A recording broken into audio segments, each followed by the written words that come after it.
That's when we started hassling over the money, you see. I said, I just cannot make it for $1,200. And they said, well, sorry. So I came back up. I drove down there, you know, and talked to them. I came back up and kept on brush ratting and brush ratting. So finally I got a letter, and they said, we'd like to talk to you.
I've never kept track of my sculpture, Carter, and I don't know, now I'm getting older. I guess I don't regret it, but I wonder why I didn't do it. I don't know where the work is, man. I really actually don't know where it is.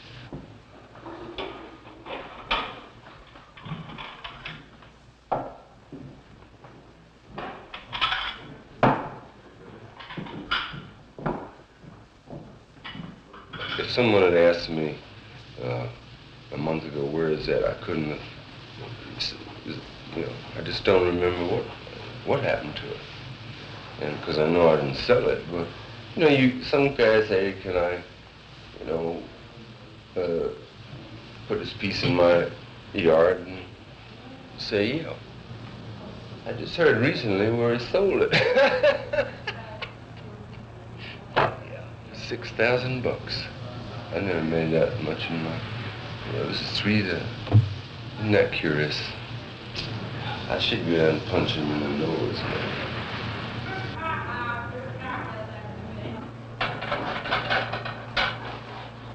This lawyer I know in Miami told me that. He said, you didn't know that? I said, no. He said, gee, I think it was in the paper. I said, well, I don't get the papers up here.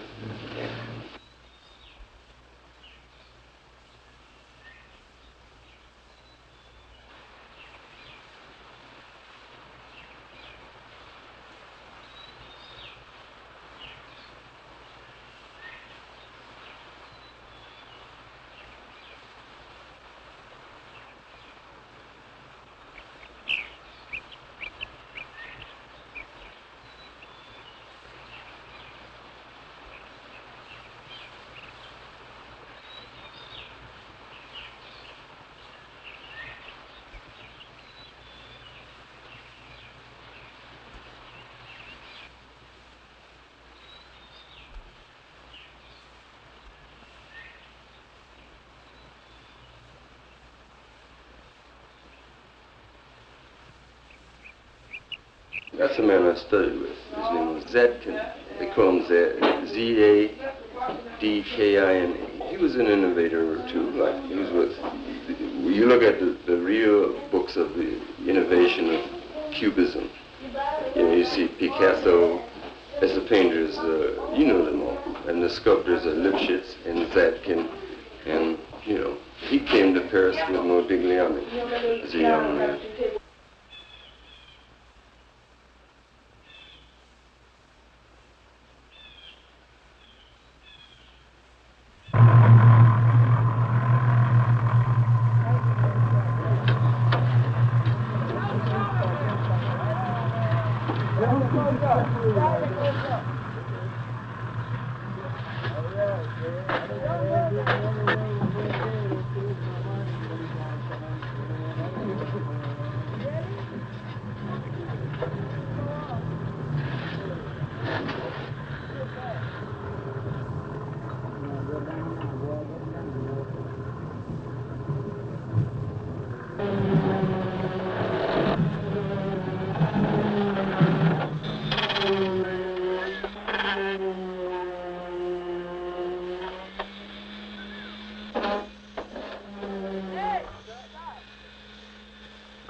Okay, up and move ready to get that up.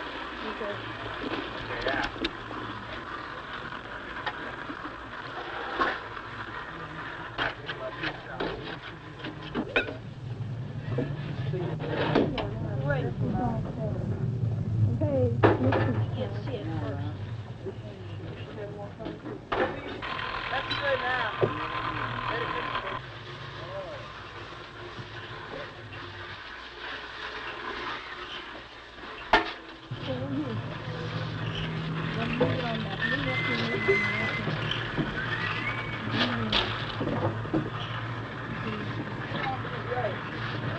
Get all right up in the side.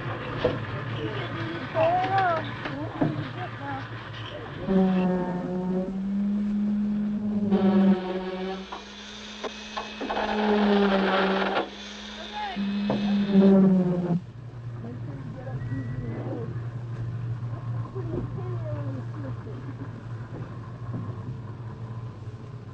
Anyway, the contract reads that the sculpture should be not less than the same dimensions of the first one, you know. The other one I think is 14 or 15 feet. This one has grown to, I think, 23-something feet.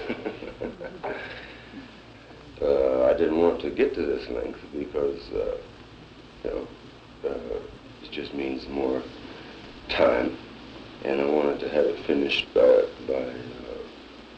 December 30th. And if it's 10 feet long, it takes that much longer to finish. This, you know, it's going to weigh at least 4 tons.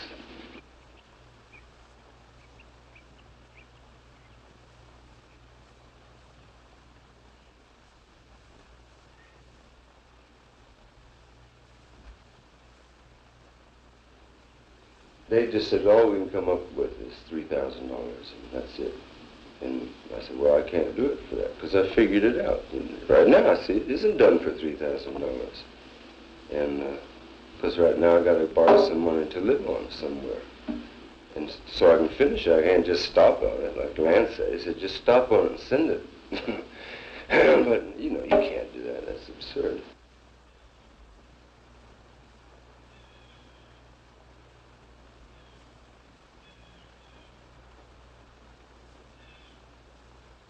Well, the last one took me 6 months, the first one. But I realized it didn't have to, you know. As I said, I changed the one arm, I think 4 times. The arm going back. I couldn't resolve how to do it, you know, sculpturally, so to speak. I just kept putting one on, and then it didn't look right, and I'd take a chop through it and burn off the steel, and it's a drag to do. It's not like in a painting, you know, you just wipe it out. You know, you gotta chip through the bloody concrete and burn out the steel and put new steel in and break a whole new arm. But that's what I said. That's what took 6, doing that over and over again. You know, if it was a contract, you say, well, I'm losing money on the job. You know what I mean? You heard him say that.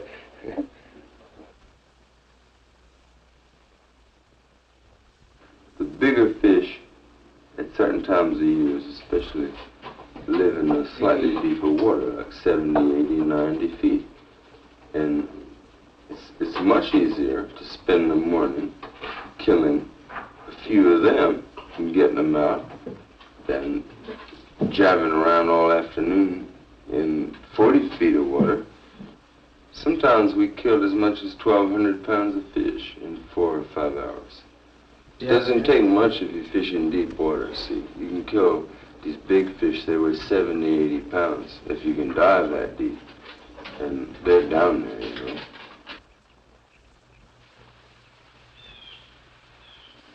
So we just had to keep on diving in deeper water, just because the fish were there. It's not as interesting of a reef. It's all kind of flat. I mean, it's kind of barren and sort of ledges, but they're there. Well, I had no way to make a living. It was the best way. You make friends with them and then kill them.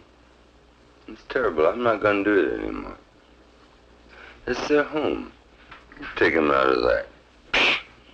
It's over, you know. I got tired of it all. I haven't been diving one time since I've been here.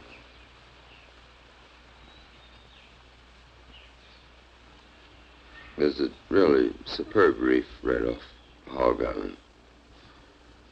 That's where I took Lance when he was a boy. I used to take him, and he'd put his arms on my neck, and would breathe, you know, as a, see, you ready? He said, yeah.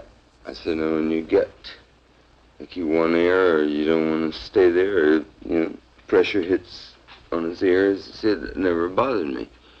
I just said, take your chin and hit me on the back, and we'll come up. Never did it, you know. I used to swim around on the bottom with him. I'd run out of air before he did. I'm gonna cut it. That's like this is designed on your arm. I'm gonna cut it right in him, the same way the Greeks used to do. If I were a Greek, I'd say, Don Sutter, the greatest sculptor of Florida. That's the first thing, because they brag a lot, you know. I'd say, Don Sutter, the greatest sculptor of Florida. Carved this, and then put the money right on it, see, for $3,000.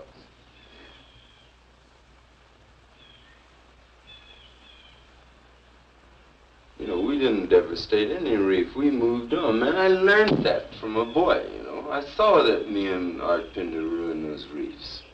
You know, I contributed to it. Which reefs? The whole Florida Keys.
man. Put it into